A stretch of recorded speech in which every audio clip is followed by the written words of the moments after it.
तर उदगीर मतदारसंघ भाजपला मिळावा, कार्यकर्त्यांनी वरिष्ठांकडे ही मागणी केलेली आहे। विश्वजित गायकवाड भाजपाकडून लढण्यासाठी उत्सुक आहेत।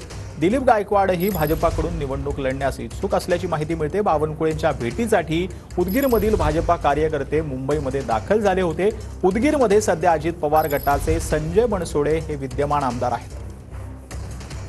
उदगीर आणि जळकोट हा जो मतदारसंघ आहे हा प्रामुख्याने भारतीय जनता पक्षाचा गड राहिलेला आहे।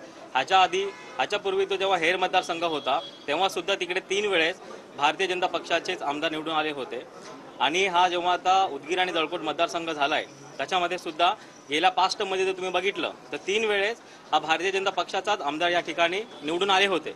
त्याच्यामुळे आमची सगळे कार्यकर्त्यांची आणि पदाधिकाऱ्यांची हीच मागणी आहे की महायुतीमध्ये उदगीर आणि जळकोट ही विधानसभा जी आहे ही भारतीय जनता पक्षासाठी सोडून द्यावी। यासाठी आम्ही पक्षाकडे मागणी करायला आलेलो आहोत।